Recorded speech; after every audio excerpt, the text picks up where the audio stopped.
ময়দাটা মেখেছিলাম তার মধ্যে একটু দিয়ে দিচ্ছি কালো জিরে। আমি যে জিনিসটা এখন বানাবো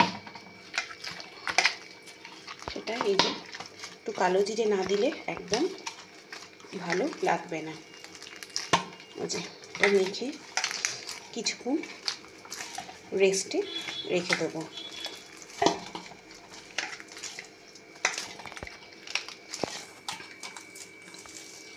এটা মাখাটা এরকমই হবে, একটু নরম নরম, একটু রেস্টে থাকলে আবার ঠিক হয়ে যাবে।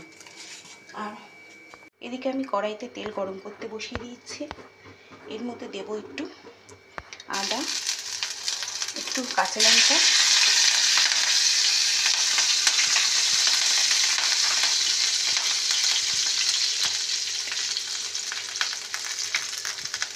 আদা কাঁচা লঙ্কা দিয়ে দিয়েছি বন্ধুরা।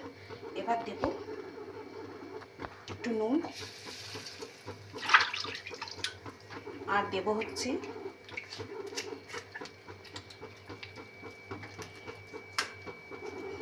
এই যে হিং,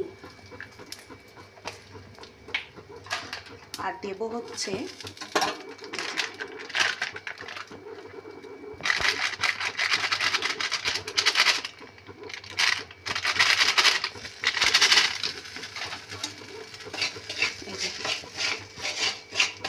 দিয়ে দিলাম হচ্ছে ছাতু। এবার এর মধ্যে দেব হচ্ছে সামান্য একটু চিনি।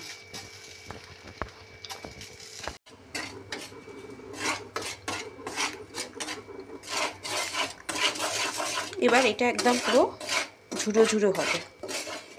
চলুন এটা ঝুড়ো ঝুড়ো হোক, তারপরে আবার আসছে। বন্ধুরা দেখো কত সুন্দর ঝুড়ো ঝুড়ো হয়ে গেছে।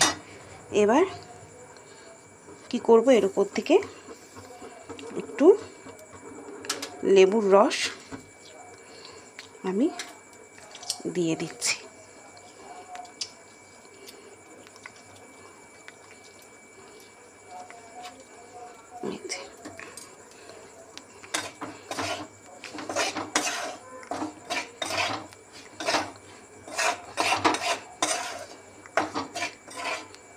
চলো এবার যে ময়দাটা মেখেছি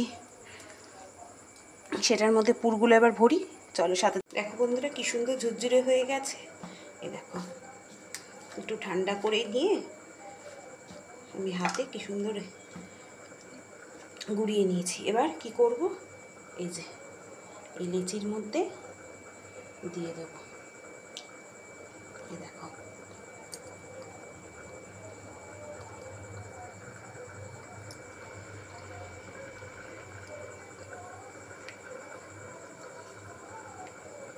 আর যখন বেলবে না বেশি পাতলা করবে না।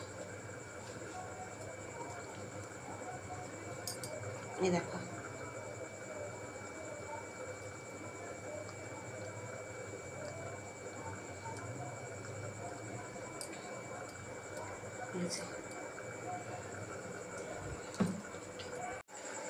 দেখো বন্ধুরা। তাহলে বন্ধুরা আমি এরম করে করে সবগুলো গড়ে নিই, তারপর তোমাদেরকে আমি বেলাটাও দেখিয়ে দিচ্ছি।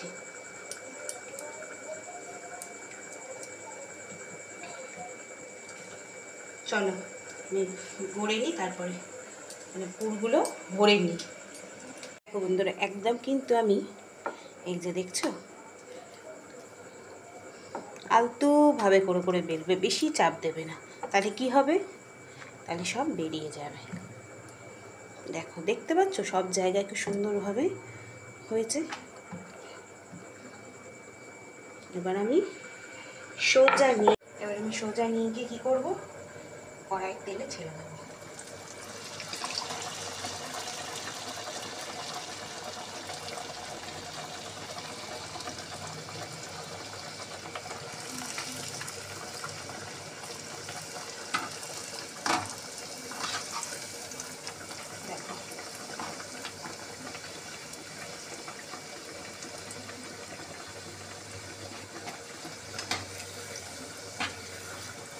কি কেমন হলো, সুন্দর ফুলেছে না? দেখো ওই যে আমার রেডি হয়ে গেল পুর বড়া ছাতুর কচুরি। কেমন লাগলো রেসিপিটা তোমাদের কাছে? যদি ভালো লেগে থাকে অবশ্যই কমেন্ট করে জানিও, বুঝেছ?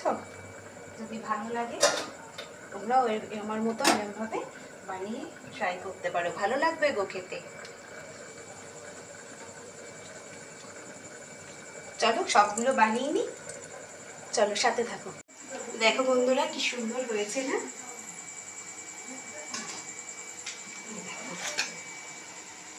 একদম রেডি কিন্তু হয়ে গেল আমার ছাতু পুর ভরা কচুরি। কেমন হয়েছে তোমরা কিন্তু কমেন্ট করতে ভুলো না, বুঝেছ? আর যদি কোনো কিছু ভুল হয়ে থাকে সেটাও কিন্তু তোমরা আমাকে জানিয়ে দেবে যে দিদি এইখানটা এই দিলে ভালো হতো, এইখানটা এই করলে ভালো হতো। অবশ্যই কিন্তু যদি ভুল হয়ে থাকে আমাকে অবশ্যই কমেন্ট করো, আমি কিন্তু ভীষণ খুশি হব তোমরা আমার ভুলগুলো ধরিয়ে দিলে, বুঝেছ? চলো আজকের মতন এখানেই এই কি বলবো টেস্টি টেস্টি কচুরি দিয়েই শেষ করছি ভিডিওটা। চলো আজকের মতন বিদায় দিলাম, আবার কালকে তোমাদের জন্য চিন্তা ভাবনা করে আর একটা সুন্দর চা বানাবো। চিন্তা ভাবনা করে কি গো, কথাটা তো আমি ভুল বললাম, চিন্তা ভাবনা করে না তো, যেটা করব সেটাই তোমাদের সাথে শেয়ার করব। এ তো আর আমি আগে থেকে ভাববো না যে তোমাদের জন্য কি দেখাতে হবে। যেটা আমি রান্না করব বাড়িতে, যেটা আমরা খাবো, যেটা করব সেটাই তোমাদের সাথে তুলে ধরবো তোমাদের কাছে, আর তোমরাও সেটা দেখো। যদি তার মধ্যে থেকেও যদি ভুল ত্রুটি হয় সেখান থেকে আমাকে বলো দিদি এইখানে এইটা দিলে ভালো কিন্তু টেস্ট হতো, বুঝেছো? তোমরা যদি বলো আমার কিন্তু খুব ভালো লাগবে। চলো আর বেশি কথা বাড়াবো না, এইখানেই ভিডিওটা শেষ করছি। সবাই ভালো থেকো, সুস্থ থেকো, সাবধানে থেকো। আর আরেকটা কথা বলি, কালকে যে কালকে একটা যে বিশাল বড় আমাদের মানে একটা বিমান দুর্ঘটনা হলো, কত মানুষ আমাদের ছেড়ে চলে গেলেন। সত্যি কি বলবো, আর আমার মুখের বলার কোনো ভাষা নেই, কোনো কিচ্ছু নেই। এটাই বলবো ওনারা যেখানে গেছে ওনাদের আত্মার শান্তি কামনা করি। আর ওনাদের প্রিয়জনদের যেন কি বলবো, আমি আর বলতে কি যে মানে নিজেকেই পিসলেস হয়ে যাচ্ছি, কিছু বলতে পারছি না। ওনাদের যে দেহগুলো যেন ওনাদের প্রিয় মানুষগুলো হাতে পায়, আর কি, আর কিচ্ছু বলার নেই। সারা দুনিয়াটাই ওই নিয়ে তোলপাড় হয়ে যাচ্ছে। আর সব থেকে একটা কি খারাপ খবর দেখলাম জানো, আমি যখন আজকে মানে যখন খবরটা দেখছি তখন মানে প্রথমেই আমার এতে ফেসবুক খুলছি, তখনই ওটা চোখে এলো। আমার এক পরিচিত মানে সেই খবরটা পেয়ে মানে আমার এতে পোস্ট করেছে ফেসবুকে না হোয়াটসঅ্যাপে আমাকে দিয়েছে, সরি এটা ভুল বললাম, হোয়াটসঅ্যাপে দিয়েছি। বলো তো ওই বাচ্চা যে 3টে বাচ্চা যাচ্ছিল তার মা বাবার সাথে, কত বড় করুণ কাহিনী ওটা লাগলো। সব থেকে তো ওইটাই আমার কাছে প্যাথেটিক বলে লাগলো। ওটা দেখে আমার হাজব্যান্ডও খুব কষ্ট পেয়েছে, মানে কেঁদেই ফেলেছে ধরতে গেলে। মানে ওদের তো প্রথমে তো পাসপোর্ট তো হচ্ছিলই না যাওয়ার জন্য, যাও বা হলো, তাও এরকম একটা মর্মান্তিক দুর্ঘটনার মধ্যে ওরা চলে গেল প্রাণটা। বলো তো ওই ছোট ছোট মুখগুলো দেখলে না, যখন দেখছিলাম ফটোতে মানে আমার নিজেরই যেন মনে হচ্ছে কি সত্যি এত খারাপ লাগছে।